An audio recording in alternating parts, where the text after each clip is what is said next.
नमस्कार मित्रांनो, मागच्या लेक्चरमध्ये आपण जो लाईव्ह लेक्चर घेतलं होतं त्याच्यामध्ये इतिहासाचा जो पहिला भाग घेतला होता, त्याच्यानंतर आज जो मी दुसरा भाग सुरू करणार आहोत तर तो आपण पुढे बघा 1860 पासून पुढून 1860 पासून सुरू करणार आहे। तर साधारण 1860 पासून तर भारत स्वतंत्र होण्यापूर्वी म्हणजे जर बघितलं 1947 पर्यंत, कुठपर्यंत 1947 पर्यंत आज आपण हा इतिहास बघणार आहे। त्याच्यातला पहिला मुद्दा सुरू करतोय मी 1860। कोणता? 1860। बघा मित्रांनो, 1860 वर्ष याच्यामध्ये काय इतिहासाची एक महत्त्वपूर्ण घटना ती सांगतो तुम्हाला। बघा या 1860 ला एक संहिता बनवण्यात आली। त्या संहितेला नाव दिलं IPC। काय आहे? IPC, Indian Pinal code. काय नाव दिलं मित्रांनो? Indian Pinal code. 1860 ला किती? 1860 ला ही संहिता ज्या व्यक्तीने बनवली, ही संहिता ज्या व्यक्तीने बनवली त्या व्यक्तीचं नाव होतं लॉर्ड मेकॉले। काय नाव होतं? Lord Macaulay. लॉर्ड मेकॉले लक्षात असू द्या। याला मराठीमध्ये बोलतात भारतीय काय? भारतीय दंड संहिता। काय बोलतात? भारतीय दंड संहिता लक्षात असू द्या। ही बनवली 1860 ला, पण ही जी प्रत्यक्षात लागू झाली तर ही 1862 पासून लागू झाली। कधीपासून लागू झाली?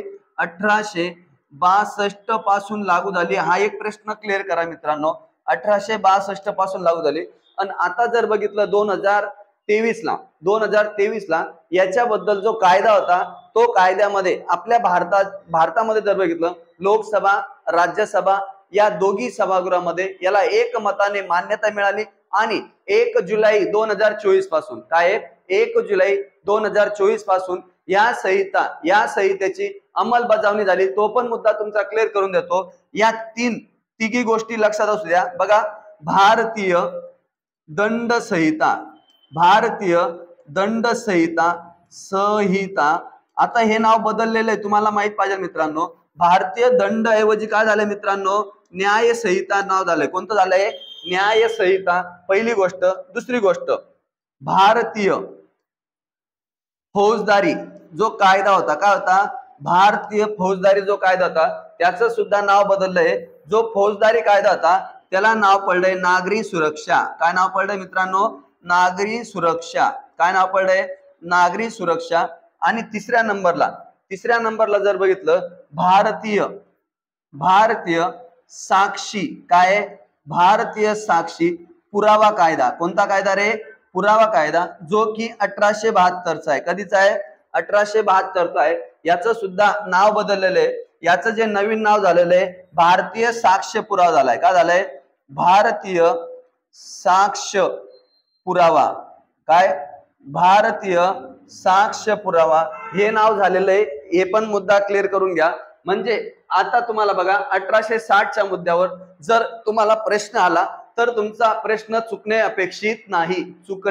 अपेक्षित नाही। लक्षात असू द्या। मला जो मुद्दा घ्यायचा होता पहिला मुद्दा 1860चा, तो मुद्दा क्लिअर करा।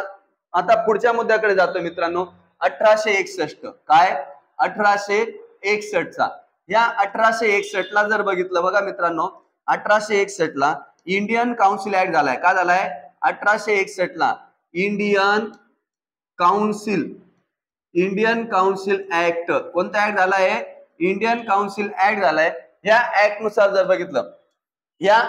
जर बघितलं आपल्या भारतामध्ये 3 हायकोर्टाची स्थापना झाली। किती हायकोर्टाची?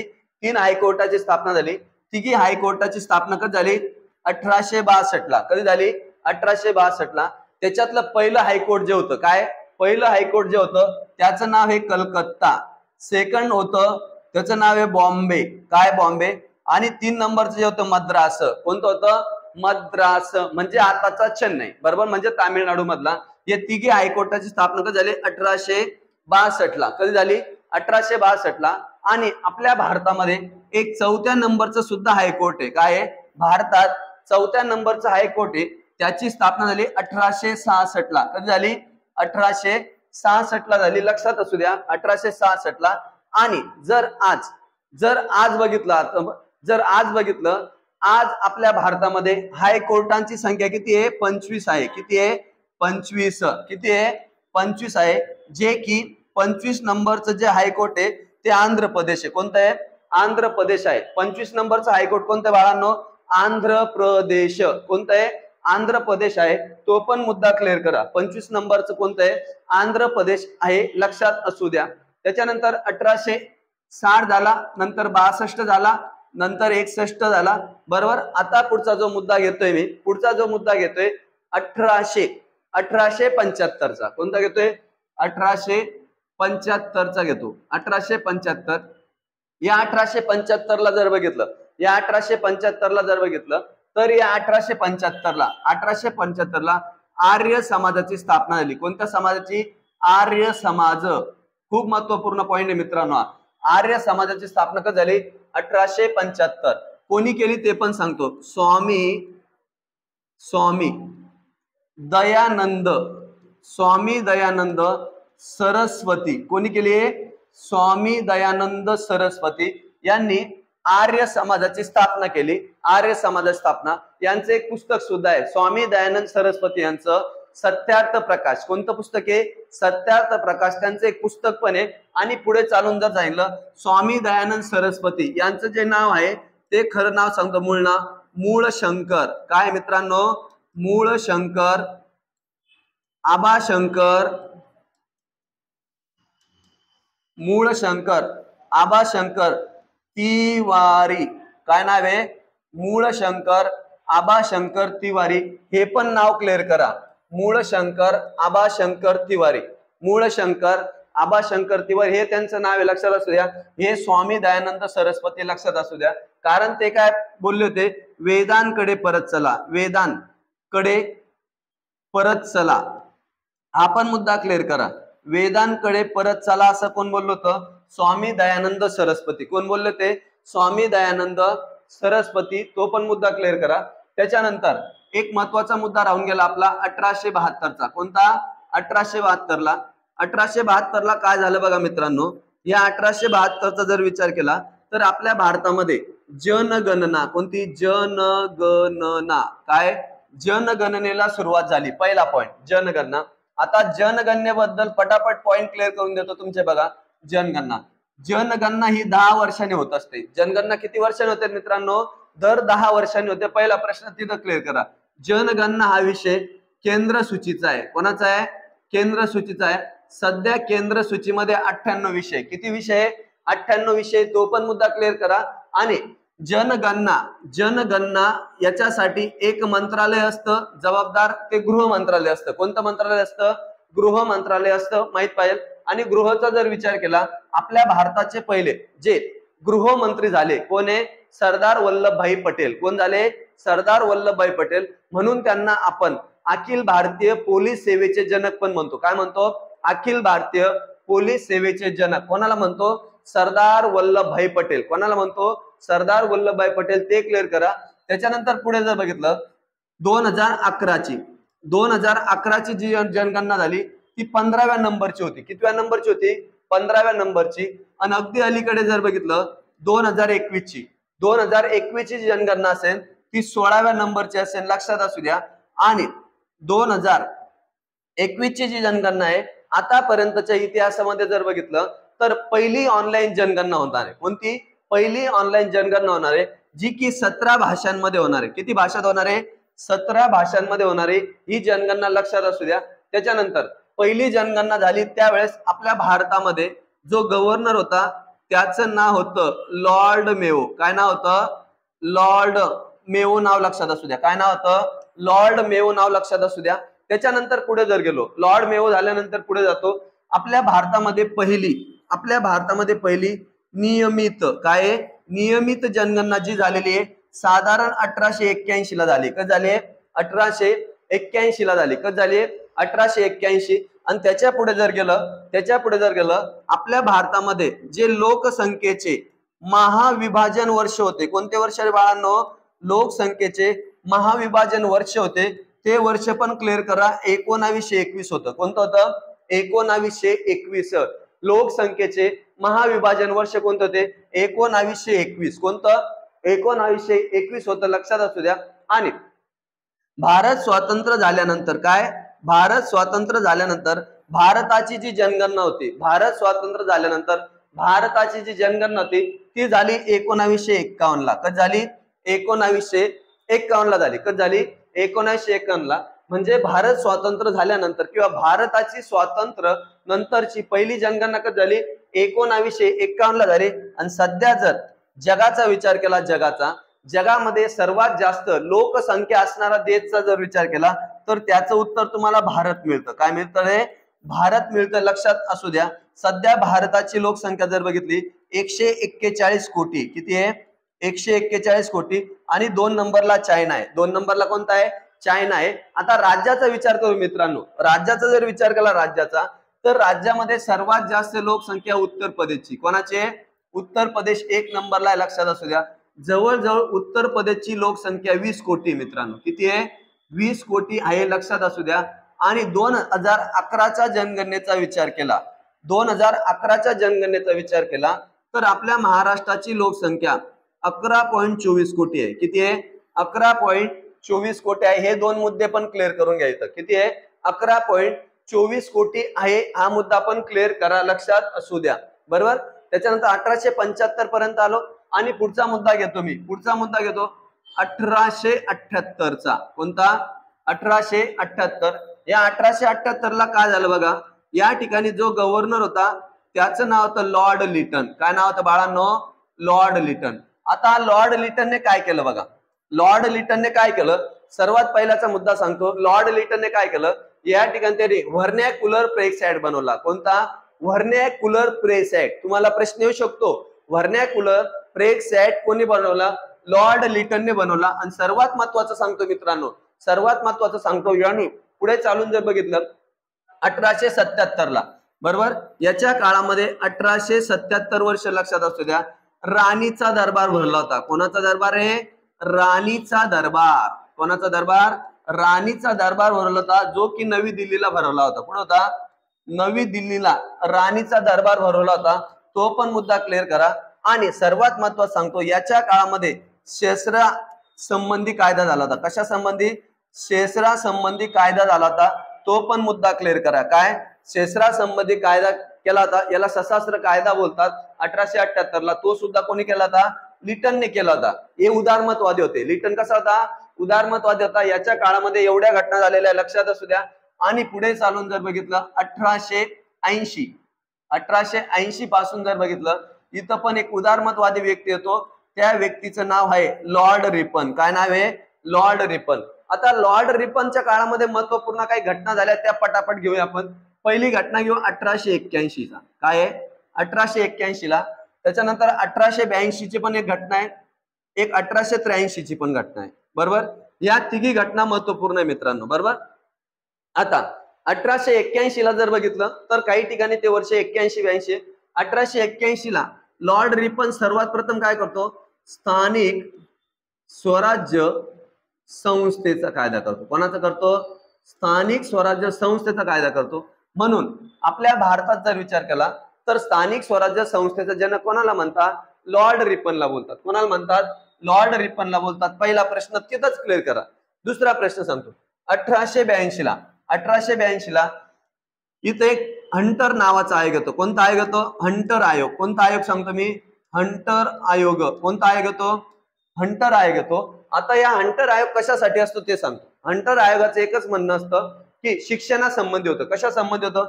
हा प्रश्न पोलीस भरतीला तर हमखास येतो. हंटर आयोग कशा संबंधी होते? शिक्षण. कशा संबंधी होतं? शिक्षणासंबंधी होतं. ते पण मुद्दा लक्षात असू द्या. शिक्षणासंबंधी. या हंटर आयोगापुढे जे साक्ष देणारे व्यक्ती होते, काय? हंटर आयोगापुढे जे साक्ष देणारे व्यक्ती होते, साक्ष देणारे, त्याच्यामध्ये दोन नावं तुम्हाला माहितीच पाहिजे मित्रांनो. एक नाव म्हणजे महात्मा फुले. पहिलं नाव कोणतं आहे? महात्मा फुले. आणि दुसरं नाव म्हणजे पंडिता रमाबाई. कोणतं नाव आहे दुसरं नाव? पंडिता रमाबाई. हे दोन प्रश्न पोलीस भरतीला येणार आहे. पोलीस भरतीला येणार दोन प्रश्न आहे. पहिलं नाव आहे महात्मा फुले आणि दुसरं नाव आहे पंडिता रमाबाई. काय नाव आहे? पंडिता रमाबाई. हे या ठिकाणी साक्ष दिली होती. लक्षात असू द्या. आणि जे 1883 वर्ष होतं, कोणतं? 1883 वर्ष होतं. या 1883 ला जर बघितलं, 1883 ला एक बिल मांडलं होतं. काय मांडलं होतं? एक बिल मांडलं होतं. त्या बिलाचं नाव आहे इल्बर्ट बिल. कोणतं? Ilbert bill. कोणतं? Ilbert bill. लक्षात असू द्या. आता याच्यावर मी प्रश्न येतो, लक्षात असू द्या. पोलीस भरतील इल्बर्ट बिल लक्षात असू द्या. आणि याच ज्या वेळेस इल्बर्ट बिल मांडल्यानंतर पुढचा जो टप्पा येतो, या ठिकाणी राष्ट्रीय काँग्रेसचा जन्म होण्यास सुरुवात झाली होती. म्हणजे काय झालं होतं का? 1883 ला 1883 ला सुरेंद्रनाथ बॅनर्जी नाव माहित असेल तुम्हाला. कोण? सुरेंद्रनाथ बॅनर्जी. या सुरेंद्रनाथ बॅनर्जी यांनी या ठिकाणी एक कॉन्फरन्स बनवली होती. कोणती? National conference. काय बनवली होती? नॅशनल कॉन्फरन्स, जी की कलकत्त्याला भरवली होती. कुठे भरवली होती? कलकत्ता. कुठे भरवली होती? कलकत्त्याला. त्या कॉन्फरन्स मध्ये अशी मागणी करण्यात आली की राष्ट्रीय काँग्रेस, काय? राष्ट्रीय काँग्रेस ही संघटना स्थापन करण्याचे मुहूर्त लावून. आता या ठिकाणी 28 डिसेंबर तारीख लक्षात असू द्या. 28 डिसेंबर 1885 ला, ही तारीख खूप महत्वाची तुमच्यासाठी परीक्षाच्या दृष्टीने. 28 डिसेंबर 1885 ला 1885 ला काँग्रेस पक्षाची स्थापना झाली. तुम्हाला सर्वांना माहित पाहिजे. आणि काँग्रेस पक्षाची जेव्हा स्थापना झाली तेव्हा लॉर्ड डफरीन गव्हर्नर होते. कोण होते? Lord Dufferin. काय नाव लक्षात असू द्या? लॉर्ड डफरीन गव्हर्नर होते. तो मुद्दा झाल्यानंतर राष्ट्रीय काँग्रेसचं जे पहिलं अधिवेशन होतं ते पुण्याला भरणार होतं मित्रांनो. कुठे भरणार होतं? पुण्याला भरणार होतं. तर त्या पुण्याला कॉलराची साथ होती. कोणती साथ होती? कॉलराची साथ असल्या कारणाने ते अधिवेशन पुण्याला झालं का? नाही झालं. ते अधिवेशन सरळ सरळ मुंबईला भरलं मित्रांनो. कुठे भरलं? मुंबईला भरलं. जे की 1885 होतं. कधीच होतं? 1885. त्याचे अध्यक्ष जे होते होमेचंद्र बॅनर्जी. काय नाव आहे? होमेचंद्र बॅनर्जी, किंवा त्यांना डब्ल्यू बॅनर्जी बोलले तरी चालेल. काय बोललं तरी चालेल? डब्ल्यू बॅनर्जी बोललं तरी चालेल. आणि जे की दुसरं अधिवेशन होतं जे की कलकत्त्याला भरलं. कुठं भरलं? कलकत्ता. त्याचं 1886 ला. पुढे 1886 ला त्याचे अध्यक्ष होते दादाभाई नौरोजी. काय अध्यक्ष होते? दादाभाई नौरोजी. कोण अध्यक्ष होते?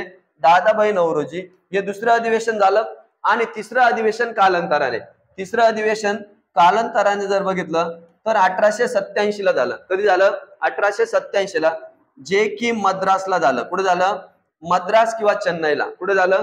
मद्रास किंवा चेन्नईला. त्याचे अध्यक्ष बद्रुद्दीन तय्यबजी होते. कोण होते? बद्रुद्दीन तय्यबजी. कोण होते? बद्रुद्दीन तय्यबजी. तिघी अधिवेशनाची एक खासियत सांगतो मित्रांनो. तिघी अधिवेशनाची खासियत काय होती? पहिले अध्यक्ष जे होते पारशी होते. कोण होते? पारशी अध्यक्ष होते पहिलं. दुसरे जे अध्यक्ष होते ते ख्रिश्चन होते. आणि तिसरे जे अध्यक्ष होते ते मुस्लिम अध्यक्ष होते. तिसरे अध्यक्ष कोण होते? मुस्लिम अध्यक्ष होते. कोण होते? मुस्लिम अध्यक्ष होते. म्हणून बघा 85, 86 आणि 87 तिघी अधिवेशन परीक्षाच्या दृष्टीने खूप महत्वाचे आहे. हा प्रश्न आला तर तुम्हाला जोड्या मध्ये येऊ शकतो, किंवा खालीलपैकी चुकीचे विधान कोणते, बरोबर विधान कोणते, असाही प्रश्न येऊ शकतो. त्यामुळे हा मुद्दा क्लिअर करा. मी पुढे जातो. बरोबर. आता काही मी तुम्हाला महत्वपूर्ण अधिवेशन सांगतो, तिकडे जाऊया. बघा, साधारण जर बघितलं 1905 वर्ष होतं. कोणतं? 1905. 1905 ला जे वाराणसी किंवा बनारस आहे, काय बनारस आहे, हे अधिवेशन भरलं होतं. या अधिवेशनाचे अध्यक्ष गोपाळ कृष्ण गोखले होते. कोण होते? गोपाळ कृष्ण गोखले, जे की महात्मा गांधीजींचे राजकीय गुरु होते. महात्मा गांधीजींचे कोण होते? गोपाळ कृष्ण गोखले, राजकीय गुरु. आणि याच गोपाळ कृष्ण गोखले यांनी 1905 ला एका संस्थेची सुद्धा स्थापना केली. त्या संस्थेचं नाव आहे भारत सेवक समाज. भारत सेवक समाज. काय आहे? भारत सेवक समाज. या संस्थेची त्यांनी काय केली? स्थापना केली. तो पण मुद्दा क्लिअर करा. आणि त्याच्यानंतर पुढे जर गेलो 1906 ला 1906चं जे अधिवेशन झालं जे की कलकत्त्याला झालं. कुठे झालं? कलकत्ता. त्याचे अध्यक्ष कोण होते? दादाभाई नौरोजी होते. कोण होते? दादाभाई नौरोजी. हा पण मुद्दा क्लिअर करा. आणि पुढचं अधिवेशन जे होतं 1907 जे की सुरतला भरलं, गुजरातमध्ये. कुठे भरलं? सुरतला. आणि या अधिवेशनात जे अध्यक्ष होते त्यांचं नाव होतं रास बिहारी बोस. काय नाव होतं बाळांनो? रास बिहारी बोस. काय नाव होतं? रास बिहारी बोस. आणि सर्वात महत्वाचा मुद्दा सांगतो, या अधिवेशनामध्ये जहाल विरुद्ध मवाळ, काय झाले, जहाल विरुद्ध मवाळ अशी पहिली फूट पडली. कोणती? जहाल विरुद्ध मवाळ अशी पहिली फूट पडली. लक्षात असू द्या हे अधिवेशन. बरोबर. त्याच्यानंतर जर बघितलं 1900 झालं. त्याच्यानंतर कालांतराने जर बघितलं 1920 अधिवेशन, 1916 राहिलं बघा. 1916 अधिवेशन जे, तर 1916 अधिवेशन साधारण लखनौला भरलं. कुठं भरलं होतं? लखनौ. कुठं भरलं होतं? लखनौला भरलं होतं. या अधिवेशनात जे अध्यक्ष होते त्यांचं नाव होतं बाबू अंबिकाचरण मुजुमदार. काय? बाबू अंबिकाचरण मुजुमदार. ते पण क्लिअर करा. आणि त्याच्यानंतर जर पुढे जर बघितलं 1920 ला जर बघितलं तर या 20चं अधिवेशन नागपूरला भरलं. 1920 ला 2 अधिवेशन भरले. किती अधिवेशन भरले? 2. त्याच्यातलं पहिलं अधिवेशन नागपूरला भरलं. आणि 1920 ला जे दुसरं अधिवेशन भरलं ते कलकत्त्याला भरलेलं आहे. म्हणजे तुम्हाला एक गोष्ट समजली पाहिजे मित्रांनो, 1920 ला किती अधिवेशन भरले? 2 अधिवेशन. बरोबर. त्याच्यानंतर मधलं एखादं अधिवेशन राहिलं का बघतो. 1917 महत्वाचं वर्ष आहे. 1917 ला कलकत्ता नावाचं अधिवेशन भरलं. कोणतं अधिवेशन भरलं? कलकत्ता नावाचं अधिवेशन भरलं. जे की अधिवेशनामध्ये पहिली महिला, कोणती? पहिली महिला अध्यक्ष लाभली. आणि त्या महिलेचं नाव आहे ॲनी बेझंट. काय नाव आहे? Annie Besant. काय नाव आहे? ॲनी बेझंट नाव लक्षात असू द्या. हा बी प्रश्न येणं अपेक्षित आहे मुंबई पोलीस साठी की राष्ट्रीय काँग्रेसची पहिली महिला अध्यक्ष कोण? Annie Besant. त्याच्यानंतर दुसऱ्या मुद्द्याकडे जातो मित्रांनो. राष्ट्रीय काँग्रेसची पहिली महिला भारतीय पण कोण आहे? राष्ट्रीय काँग्रेसची पहिली महिलाचे पण कशा आहे त्या? भारतीय म्हणून जर असेल त्यांचं सुद्धा कानपूर अधिवेशन होतं. कोणतं? कानपूर अधिवेशन. आणि त्या मॅडमांचं नाव आहे सरोजिनी नायडू. काय नाव आहे रे? सरोजिनी नायडू. सरोजिनी नायडू अशा पहिल्या महिला आहे की ज्या भारतीय जन्माने कोण आहे? भारतीय. त्या राष्ट्रीय काँग्रेसच्या 1925च्या कानपूर अधिवेशनाच्या अध्यक्ष होत्या. ते पण क्लिअर करा. आणि त्याच्यानंतर 1924चं बी राहिलंय. 1924चं अधिवेशन होतं जे की बेळगावला भरलं. कुठं भरलं? बेळगाव. कुठे भरलं? बेळगावला भरलं. जे की कर्नाटकमध्ये. कुठे? कर्नाटक. कुठे? कर्नाटकमध्ये आहे. की त्या अधिवेशनाचे अध्यक्ष जर बघितलं तर महात्मा गांधी होते. कोण होते? महात्मा गांधी. महात्मा गांधींचा जर विचार केला, महात्मा गांधी फक्त एकदाच राष्ट्रीय काँग्रेसच्या अधिवेशनाचे अध्यक्ष झालेले. तो पण मुद्दा क्लिअर करा. ते पण माहित पाहिजे. अजून बेळगावचा एक पॉईंट सांगून देतो मित्रांनो तुम्हाला. बेळगावचा एक पॉईंट सांगून देतो की जे लोकमान्य टिळक आहे. कोण आहे? लोकमान्य टिळक. लोकमान्य टिळकांनी एक घोषणा दिली बघा. लोकमान्य टिळकांनी एक घोषणा दिली, स्वराज्य हा माझा जन्मसिद्ध हक्क आहे आणि तो मी मिळवणार. ही घोषणा लोकमान्य टिळकांनी कुठे दिली? बेळगावला दिली. अधिवेशनात दिली का? नाही. पहिले दिलेली, अधिवेशनाच्या पूर्वी दिलेली. लक्षात असू द्या. फक्त ती घोषणाचा पॉइंट पण क्लिअर करा. बेळगावच्या अधिवेशनामध्ये. कुठे? बेळगावच्या अधिवेशनामध्ये. लक्षात असू द्या. आणि 1925 झाल्यानंतर पुढे 1929चं अधिवेशन बघू. कोणतं अधिवेशन बघू? 1929चं अधिवेशन बघू. जे की लाहोरला भरलं. कुठं भरलं? लाहोरला भरलं. तुम्हाला सर्वांना माहिती आहे लाहोर हे पाकिस्तानमध्ये. लाहोर कुठे आहे? पाकिस्तानमध्ये. आणि लाहोरचा जर शहराचा विचार केला, लाहोर शहर कोणत्या नदीकाठी आहे? रावी नदीकाठी. तो पण मुद्दा क्लिअर करा. कोणत्या नदीकाठी आहे? रावी नदीकाठी आहे. आणि त्याच्यानंतर पुढे जातो. या अधिवेशनात जे अध्यक्ष होते त्यांचं नाव होतं पंडित नेहरू. काय नाव होतं? पंडित नेहरू नाव होतं. काय नाव होतं? पंडित नेहरू नाव होतं. या अधिवेशनाचा उद्देश जर बघितला तर या अधिवेशनामध्ये पूर्ण स्वराज्याचा ठराव मांडला होता. कोणता? पूर्ण स्वराज्याचा ठराव कोणत्या अधिवेशनामध्ये मांडला असा जर प्रश्न आला, 1929चं अधिवेशन. कधीच आहे? 1929चं अधिवेशन आहे. तो पण मुद्दा क्लिअर करा. ते झाल्यानंतर जर बघितलं या ठिकाणी रावी नदीच्या काठी काय आहे? अधिवेशन झाल्यानंतर रावी नदीच्या काठी या ठिकाणी आपल्या भारताचा जो राष्ट्रध्वज आहे तो राष्ट्रध्वज या ठिकाणी फडकवण्यात आला होता पंडित नेहरू यांच्या हस्ते. काय? पंडित नेहरू यांच्या हस्ते आपला राष्ट्रध्वज फडकवण्यात आला होता. तो पण मुद्दा तुम्हाला माहित पाहिजे. आणि पुढे जर बघितलं पहिलं ग्रामीण अधिवेशन जे होतं 1936 ला झालं. कधी झालं? 1936 ला. याच्यावर मी प्रश्न येतो बघा पोलीस भरतीला. पहिले राष्ट्रीय काँग्रेसचं जे ग्रामीण अधिवेशन होते कधी झालं, 1936 ला झालं. या ग्रामीण अधिवेशनाचा जर विचार केला, हे ग्रामीण अधिवेशन जे होते, फैजपूरला भरलं होतं मित्रांनो. कुठं भरलं होतं? फैजपूरला, जे की यावल जळगावला आहे. पुढे यावल आणि पुढे जळगाव. काय? जळगाव. पुढे हे जळगावला आहे, लक्षात असू द्या. हे अधिवेशन येऊ शकतं. या अधिवेशनात जे अध्यक्ष होते त्यांचं नाव होतं पंडित नेहरू. कोण होते? पंडित नेहरू, लक्षात असू द्या. आणि विशेष म्हणजे हे अधिवेशन आतापर्यंतचा विचार केला तर पहिले ग्रामीण अधिवेशन होतं. कोणतं अधिवेशन होतं? पहिलं ग्रामीण अधिवेशन होतं. असाही प्रश्न येऊ शकतो, राष्ट्रीय काँग्रेसचे पहिले ग्रामीण अधिवेशन कुठे झाले? फैजपूरला झाले. फैजपूर कोणत्या जिल्ह्यात आहे? जळगाव. पहिला प्रश्न. त्या अधिवेशनाचे अध्यक्ष कोण होते? पंडित नेहरू. दुसरा प्रश्न, किंवा राष्ट्रीय काँग्रेसचे पहिले ग्रामीण अधिवेशन कुठे झाले?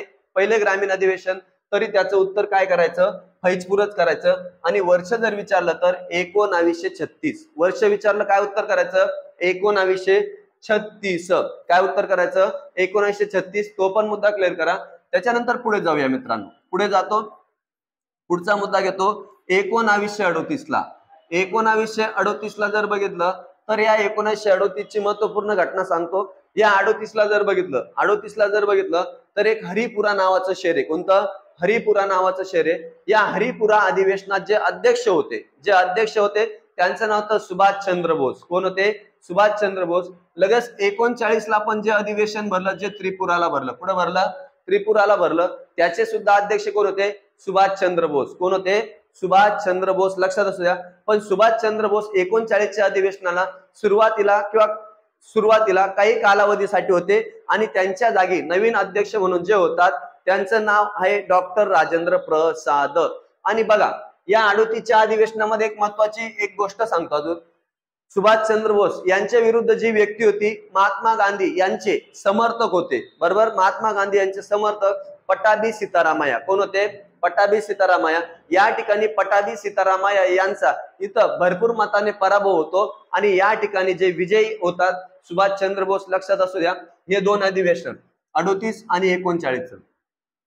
पुढे जर बघितलं 1942चं अधिवेशन होतं, जे की मुंबईला बनतं. कुठं बनतं? मुंबईला बनतं. या अधिवेशनामध्ये जी मुवमेंट झालेली 1942 ची, 1942 ची जी मुवमेंट झाली किंवा 1942 ची चले जावची चळवळ झाली, या चळवळीचा ठराव मांडण्यात येतो. लक्षात असू द्या. बरोबर?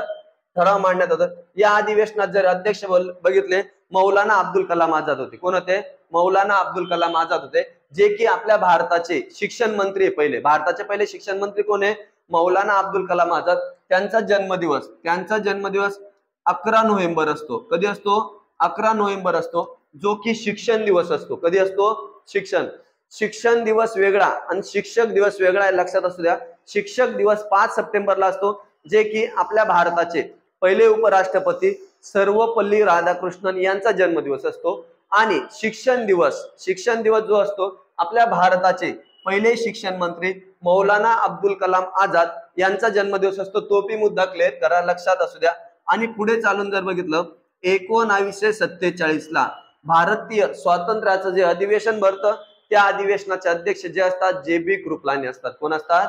जे.बी. कृपलानी असतात. लक्षात असू द्या मित्रांनो. मी तुम्हाला राष्ट्रीय काँग्रेस जो मुद्दा होता एकदम क्लिअर करून दिला. आता राष्ट्रीय काँग्रेसचा आजची जी परिस्थिती बघितली राष्ट्रीय काँग्रेसची, बघा आता जी 18 नंबरची लोकसभा झाली, कितव्या नंबरची? 18 नंबरची लोकसभा झाली. या 18 नंबरच्या लोकसभेमध्ये राष्ट्रीय काँग्रेसच्या फक्त 99 जागा निवडून आल्या. किती जागा निवडून आल्या मित्रांनो? 99 जागा निवडून आल्या, माहित पाहिजे. आणि त्याच्यानंतर राष्ट्रीय काँग्रेसचे सध्या जे अध्यक्ष आहे त्यांचं नाव आहे मल्लिकार्जुन खरगे. कोण आहे? मल्लिकार्जुन खरगे नाव माहित पाहिजे तुम्हाला. राष्ट्रीय काँग्रेसचे राष्ट्रीय स्तरावर अध्यक्ष कोण आहे? मल्लिकार्जुन खरगे. आणि काँग्रेस पक्षाची आणि इतर काही जे मित्र पक्ष आहे त्यांची जी आघाडी बनली आहे, तर त्या आघाडीला नाव इंडिया आघाडी नाव दिले. काय नाव दिले? इंडिया. काय नाव दिले? इंडिया आघाडी नाव दिले. हा पण मुद्दा क्लिअर करा. आणि आपल्या महाराष्ट्राचा जर विचार केला,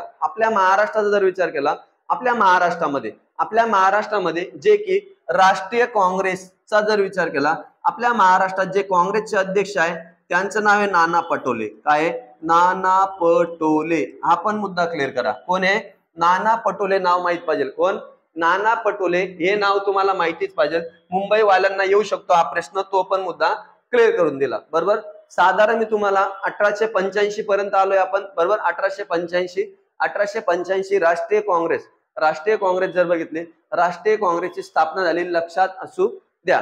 आता कालांतराने पुढे जातो 1893 वर्ष बघू. कोणता?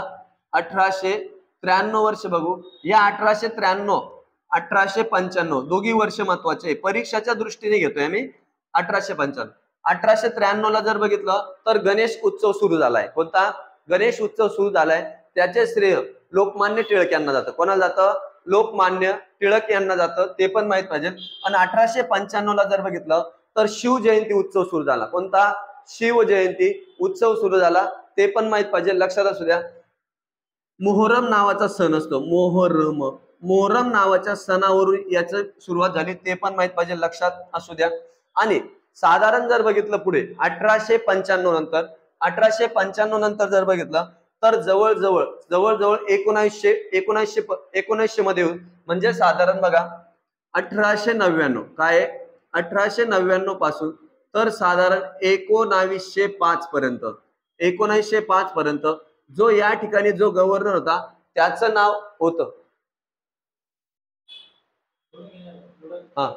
त्यांचं नाव जे होतं त्यांचं नाव होतं लॉर्ड कर्झन. काय नाव होतं बाळांनो? Lord Curzon. आता लॉर्ड कर्झनच्या काळामध्ये ज्या महत्वपूर्ण घटना झाल्या त्या सर्व क्लिअर करून देतो बघा. 1902 ला पहिली जी घटना झालेली होती तिचं नाव आहे रॅले कमिशन नेमलं. हा प्रश्न औरंगाबाद पोलीस भरतीला आलेला आहे. रॅले कमिशन कशा संबंधी होता असा प्रश्न होता. तर त्याचं उत्तर आहे शिक्षण. काय उत्तर आहे? शिक्षणासंबंधी. लक्षात असू द्या. 1902 चं रॅले कमिशन. त्याच्यानंतर पुढे बघूया 1904 ला शिक्षणासंबंधी कायदा केला. आणि अजून एक कायदा केला त्याचं नाव आहे सहकार कायदा. कोणता कायदा केला? सहकार कायदा 1904 ला केला. लक्षात असू द्या. आणि पुढे जर बघितलं 1905 एकदम महत्वपूर्ण घटना आहे. 1905 ला बंगालची फाळणी केली. पोलीस भरतीचा आवडता प्रश्न आहे डायरेक्ट. बंगालची फाळणी कधी झाली? 1905 ला. कोणी केली? त्याचं उत्तर लगेच मिळून गेलं आपल्याला. Lord Curzon. काय? Lord Curzon. आणि पुढे जर बघितलं 1905 नंतर, बरोबर, हा लॉर्ड कर्झन याच्या काळामध्ये जर बघितलं तर आपल्या भारतामध्ये एक कृषी संबंधी पुसा नावाची जात आहे. पुसा नावाची ती विकसित केली होती. आणि याच लॉर्ड कर्झनच्या काळामध्ये जर बघितलं एक दुष्काळ आयोग सुद्धा स्थापन झाला. कोणता आयोग? दुष्काळ. म्हणजे दुष्काळासंबंधी स्टॅची नावाचा आयोग होता. कोणता? स्टॅची नावाचा आयोग. तो आयोग सुद्धा स्थापन झाला होता. कोणता? स्टॅची नावाचा आयोग. तो आयोग सुद्धा स्थापन झाला होता. एक अँड्रू फ्रेजर नावाची सुद्धा समिती होती. कोणती? अँड्रू फ्रेजर समितीने काय केलं होतं? जे पोलीस प्रशासन होतं त्या पोलीस प्रशासनाला बळकट बनवलं होतं किंवा त्या पोलीस प्रशासनाला मजबूतीकरण करण्याचं काम कोणी केलं होतं? अँड्रू फ्रेजर नावाच्या समितीने केलं होतं. कोणी? अँड्रू फ्रेजर नावाच्या समितीने केलं होतं. मग 1899 पासून तर साधारण 1905 पर्यंत ज्या गव्हर्नरचा काळ होता त्याचं नाव होतं लॉर्ड कर्झन. काय? लॉर्ड कर्झन नाव लक्षात असू द्या. कोणतं? लॉर्ड कर्झन हे नाव खूप महत्वाचं आहे. आणि पुढे जर बघितलं 1906 ला पण या ठिकाणी चेंज होतो गव्हर्नर. या ठिकाणी आपला जो राहिलेला भाग आहे आपण तो उद्याच्या लेक्चर मध्ये घेणार आहोत.